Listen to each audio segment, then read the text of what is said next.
¿Cómo están, chicos? ¿Cómo les va? Muy buenos días con todos. ¿Cómo han pasado? Buenos días. Licenciado, buenos días.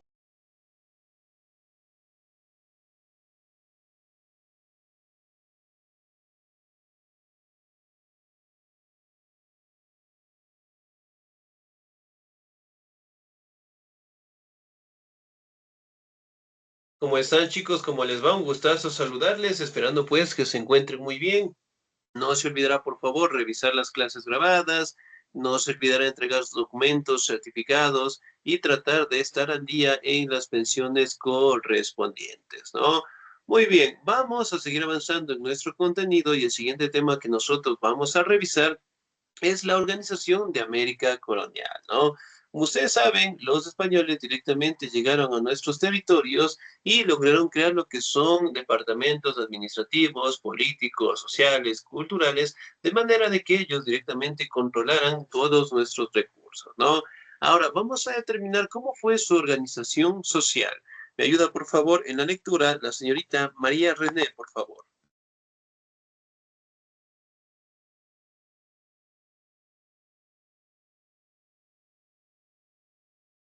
Buenos días, licenciado. Buenos días. ¿Me nombró?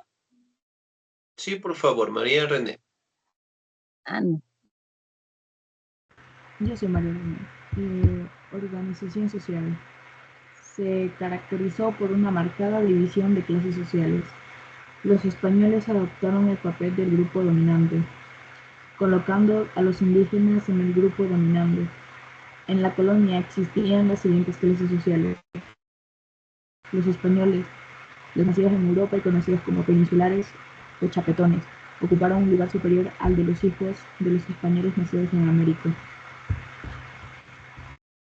Excelente, señorita, muchísimas gracias, muy bien. Ahora, si bien es cierto, dentro de la organización social de los españoles, lograron determinarse de la siguiente manera, ¿no? Los españoles que eran nacidos en Europa también eran conocidos como peninsulares o chapetones, ocupaban la élite dentro de las clases sociales, en este caso en las colonias, ¿no? Ellos inclusive se creían superiores directamente a los hijos de los españoles que eran nacidos en el continente americano, ¿no?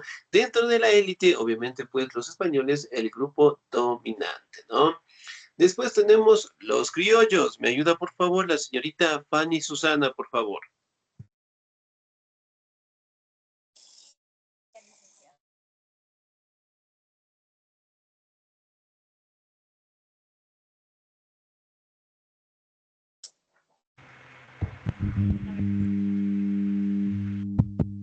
Hijos de españoles nacidos, pero todos estaban en la misma situación, puesto que existían grandes diferencias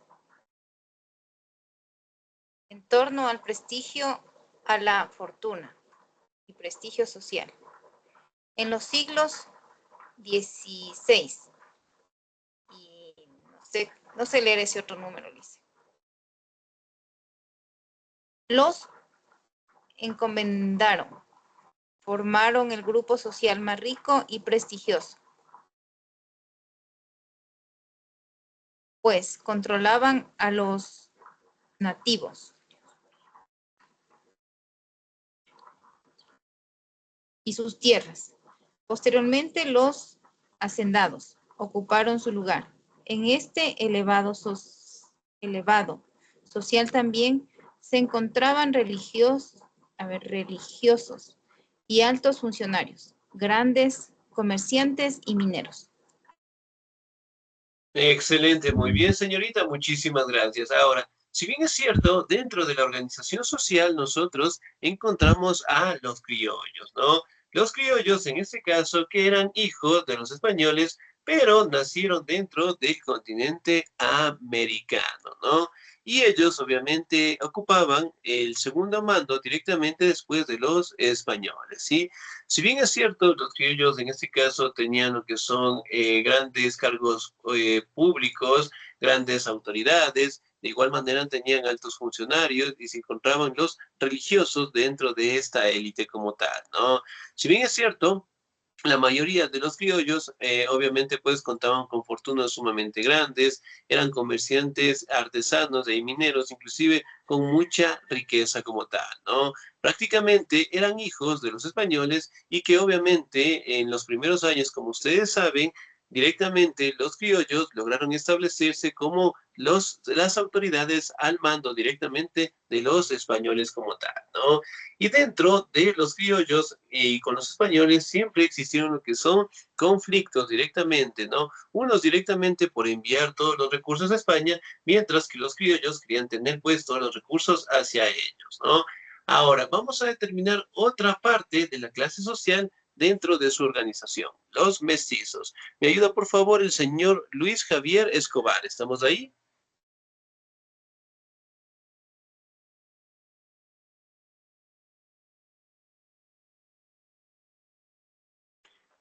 Luis Javier Escobar. No, no estamos. Muy bien, sin nota. Mayerlin Adriana, por favor, ¿estamos ahí?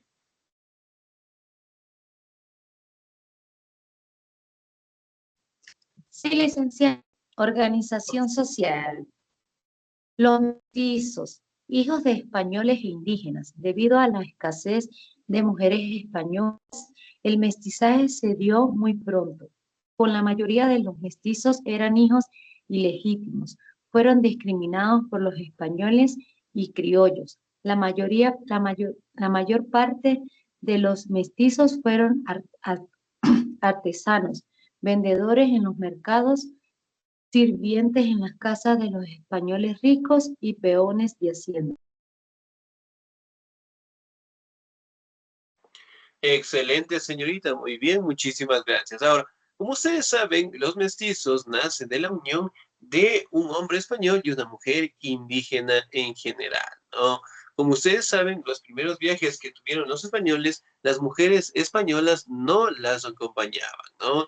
Y eso, eventualmente, con el pasar del tiempo, dio fruto a esta gran unión y a que aparezca directamente esta nueva raza en general, ¿no?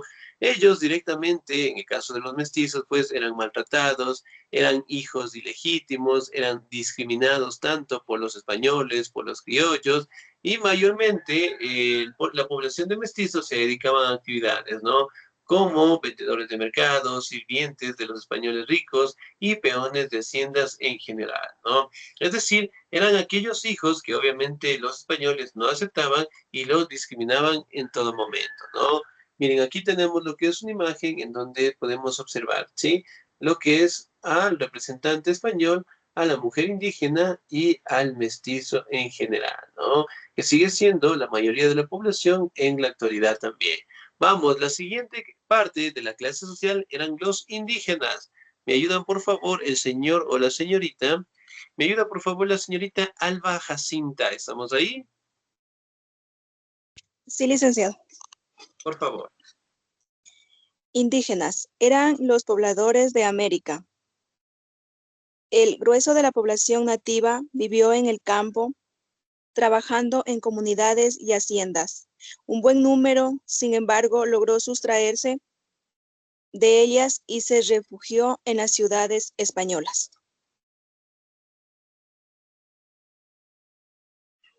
Excelente, 10, muchísimas gracias, muy bien.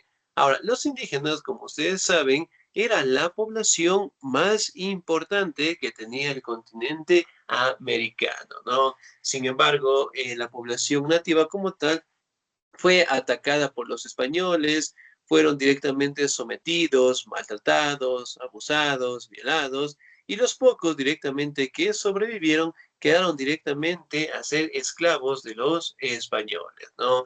Ellos directamente trabajaban en todas las actividades de la hacienda en general, ellos directamente fueron obligados, en este caso, a dejar sus costumbres, tradiciones, y obviamente pues tenían que ser obligados a ser sometidos por los españoles, ¿no? Y ellos obviamente trabajaban en las familias, en las haciendas, en calidad de esclavos en general, ¿no?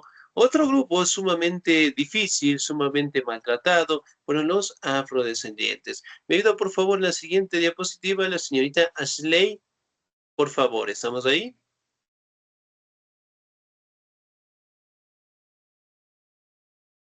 No, señorita Ashley, muy bien, sin nota. Señor o señorita Dayanara Abigail, por favor. Los negros, traídos de África en calidad de esclavos, ocuparon el último peldaño de la escala social. Los esclavos africanos trabajaron en las plantaciones azucareras del Caribe, en las haciendas y en las casas familiares ricas. En charcas fueron un poco numerosos y se destinaron al servicio doméstico. Se intentó introducirlos en el trabajo minero, pero la mortalidad fue inmensa, de forma que fueron derivados hacia las haciendas cocaleras de los yungas paceños. Excelente, señorita, muy bien, muchísimas gracias. Ahora, si bien es cierto, los afrodescendientes realmente fueron el grupo más maltratado, más explotado, más violado, por decirlo así, que fueron dicho directamente por los españoles, ¿no? Como ustedes saben, la mayoría de los indígenas quedaron diezmados por los ataques y los pocos que quedaron prácticamente fueron esclavos, ¿no? Sin embargo, a raíz de la mano de obra, a la falta de mano de obra, los españoles tuvieron la necesidad de comprar lo que son esclavos directamente a los portugueses, ¿no? Y eso directamente fueron introducidos del continente americano a los trabajos más difíciles, a los trabajos forzados, y después realmente ellos mantenían lo que es la base de toda la economía de los españoles, ya que eran obligados a realizar los trabajos más fuertes, ¿no? Uno de ellos directamente la minería, ¿no? Ahora, vamos a la última parte de la organización social que fueron los zambos. Eran hijos de españoles y afrodescendientes. Los mulatos y zambos eran hijos de indígenas, negros y constituían una ínfima minoría. Es decir, poco a poco serían pues el aparecimiento de nuevas razas, ¿no? Ahora nos vamos a la estructura política. ¿Me ayuda por favor el señor Luis Eduardo?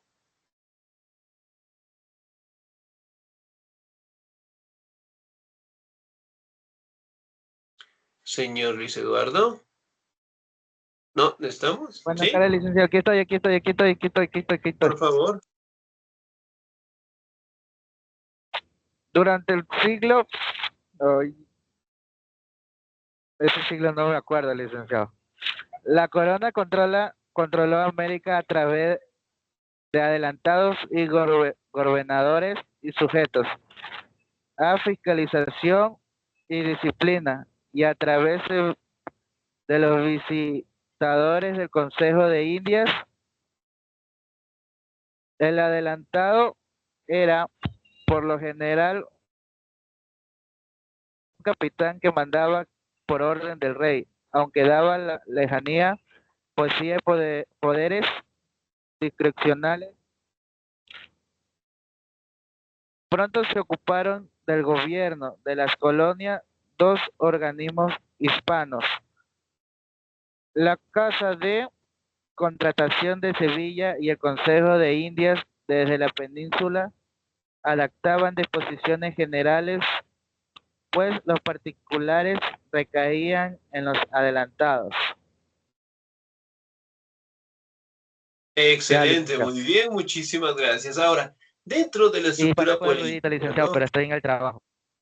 Sí, no se preocupe, muy bien.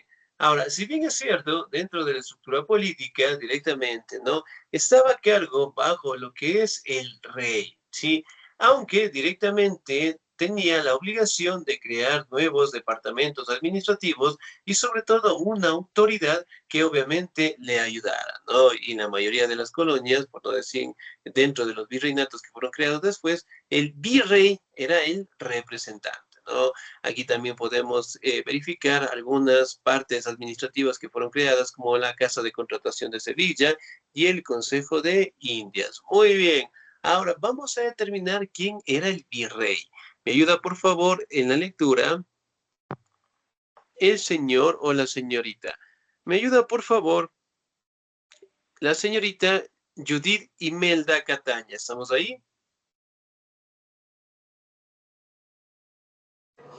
Sí, licenciada. Por favor. Una vez conquistada toda América, los gobernadores sustituyeron a los adelantados y se responsabilizaron desde entonces de la organización legal, administrativa y política. El virrey, el más relevante de la administración española, lo ostentaban el ver que hacía las veces del rey. El primer virrey Diego Colón, hijo de almirante, dirigió desde Santo Domingo la colonización de 1509 a 1526, año en que desapareció este virreinato, dada la magnitud de México. Excelente, señorita, muy bien, muchísimas gracias. Ahora, el virrey, en ese caso, ¿no? Era la autoridad suprema que existía en las colonias, ¿no? A veces funcionaba de rey, y el primer virrey, en ese caso, que se estableció en el continente americano fue Diego Colón, ¿no? Hijo del almirante, pues, Cristóbal Colón, que se dirigió directamente a Santo Domingo, a la colonización en 1509, 1526. Después, directamente desapareció este gran virreinato, ¿no? El virrey directamente tenía todos los poderes administrativos y solamente el rey de España estaba sobre su autoridad, ¿no? Ahora, vamos a verificar los virreinatos que fueron creados dentro del continente americano. ¿Me ayuda, por favor, el señor o la señorita? El señor Juan Alejandro, por favor, ¿estamos ahí? Sí, muy buenos días. Buenos días. Los virreinatos de América. Las Indias quedaron organizadas en 4 virreinatos. Virreinato de la Nueva España, el Virreinato de la Nueva España a México, abarcada desde el norte de Guatemala hasta el oeste y el medio oeste de los Estados Unidos actuales. Enorme extensión de difícil control, subdividida en 3 provincias y 12 intendencias. El uno sería Virreinato del Perú, el segundo en extensión e importancia.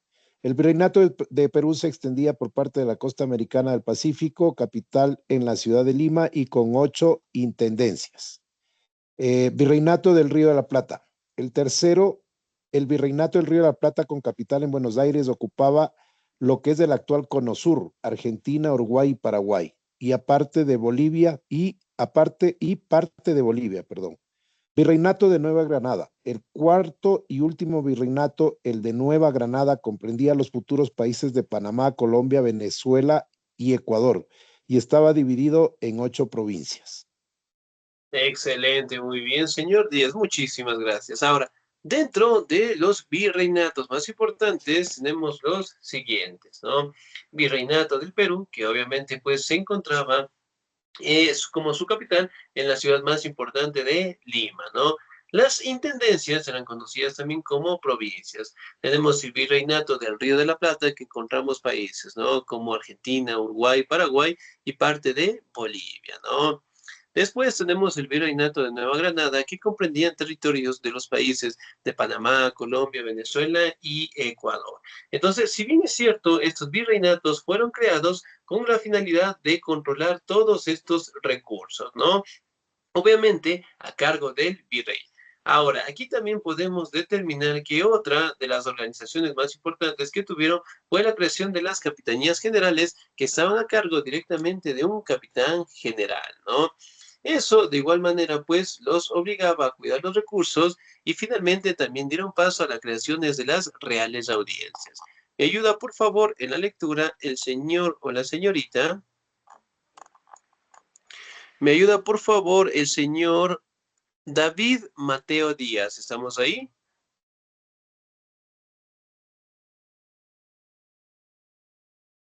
Señor David Díaz. No, no estamos listos, sin nota. ¿Me ayuda, por favor, el señor o la señorita? La señorita Daniela Yamilet, por favor. La Real Audiencia. La Corona instaura la Real Audiencia para el desempeño de actividades judiciales, administrativas y gubernamentales. Organismo judicial del más alto nivel, su poder se situaba por encima del virreinal. Hasta tanto, el Consejo de Indias no se pronunciara sobre las cuestiones de carácter importante en que su decisión era inapeable.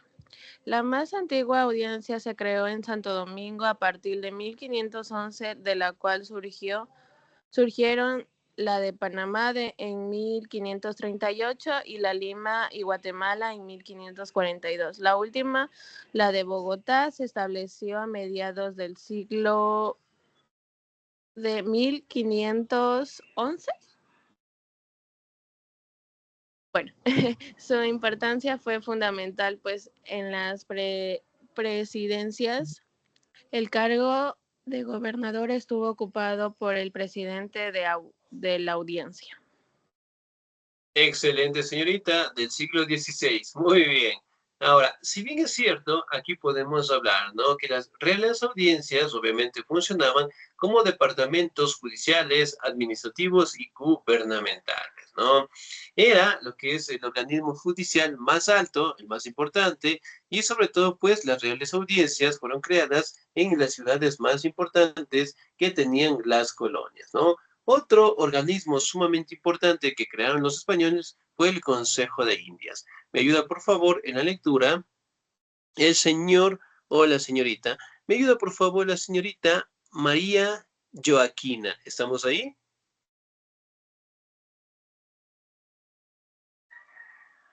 María Sí, Joaquina, profesor.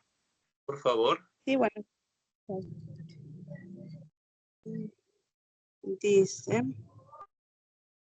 el organismo supremo de administración y control de toda la América Española, el Consejo de Indias, se creó en 1511, aunque hasta 1524 no contó con un reglamento coherente. Sin embargo, no fue sino hasta 1574, durante el reinado de Felipe II. Con las colonias y las consolidadas que se promulgaron las reales ordenanzas que fijaban definitivamente las funciones inherentes a su competencia, a pesar de haberse completado, ya que ya en las leyes de Indias su poder dimanaba del rey y se ejercía en representación suyas a través de su delegado, el presidente del consejo, cargo que en ocasiones recaía sobre un eclesiástico.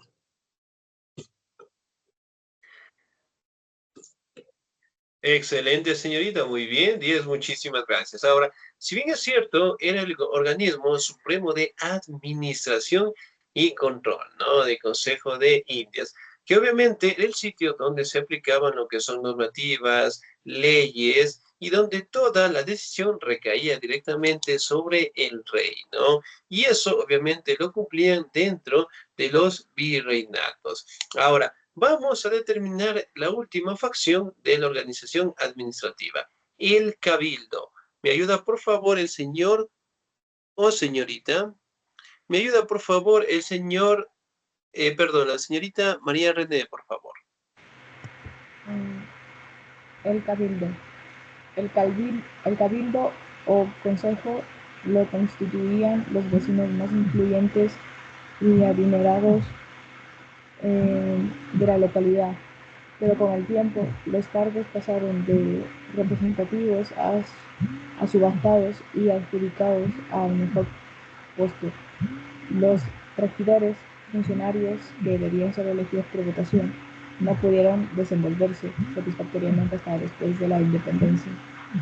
Las reuniones de los cabildos podían adoptar el carácter de cerradas o abiertas. En estas últimas se abordaban temas de importancia y a ellas acudía todo el pueblo de la villa y zonas colindantes.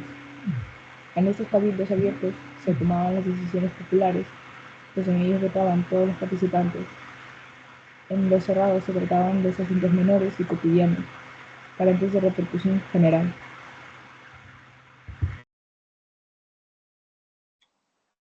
Excelente, señorita. Muy bien, muchísimas gracias. Ahora, si bien es cierto, los cabildos funcionaban directamente como organizaciones administrativas dentro de cada barrio, ¿no? Es algo similar a lo que nosotros tenemos aquí en la actualidad, ¿no? Por ejemplo, tenemos en cada barrio un presidente, un vicepresidente, un tesorero, en este caso lo que son vocales, ¿sí? Es una organización que obviamente estaban dentro de todos los barrios y que obviamente trataban de una u otra manera cuidar estos recursos, ¿no?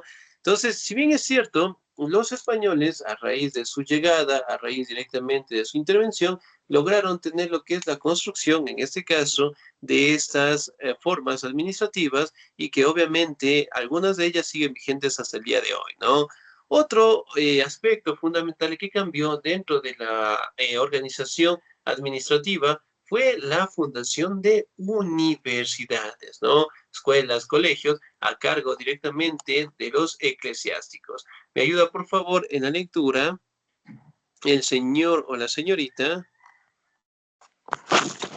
Me ayuda, por favor, la señorita Alba Jacinta, por favor. Ya, licenciado. Función de universidades. Muy pronto irrumpió la educación superior en América como fruto del esfuerzo combinado de la corona y de la iglesia, la cual regentaba en exclusiva todo el movimiento cultural universitario. México se benefició con una universidad fundada por Real Decreto de 1551. En el mismo año le siguió la de Lima, 13 años antes, en 1538. Santo Domingo contaba ya con la Universidad de Santo Tomás de Aquino, que seguía las directrices y modelos de la salmantina. Excelente, señorita. Muy bien, muchísimas gracias. Ahora, si bien es cierto, la creación de las universidades, en este caso, se dieron con la finalidad de que la élite española tuviera pues más acceso a la educación, ¿no?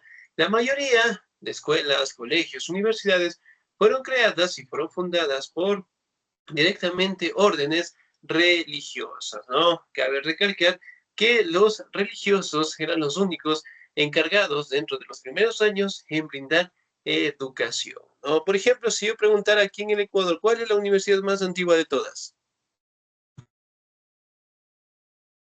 La Universidad Central.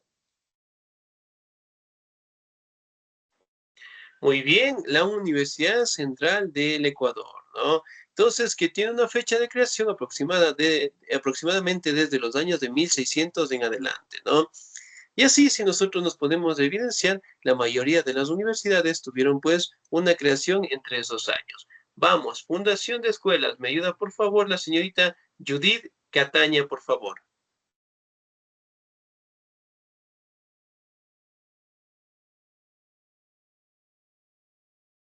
Señorita Judith Imelda Cataña, Sí, por favor. función de las escuelas, de la escuela. Desde principios de la colonización, los sacerdotes dominicos y franciscanos establecieron escuelas primarias para niños y adultos. En 1505, Fray Hernán Suárez comenzó la enseñanza elemental en el evento de la Orden de San Francisco, destinada a los hijos de españoles y de indios nobles, sobre todo en Perú y en México. Fundó el Colegio de San Francisco en 1523 y en 1525 el Colegio Imperial de Santa Cruz para caciques e indios notables, a fin de ganarlos para la causa del emprendedor y del cristianismo, y hacerlos interlocutores válidos entre la masa indígena. Excelente, señorita, muy bien, muchísimas gracias. Ahora, si bien es cierto, aquí podemos identificar, ¿no?, la creación de las escuelas entre 1500 en adelante, también podemos verificar la participación del fray Hernán Suárez, que obviamente dio paso a la creación de escuelas para los españoles e indios notables.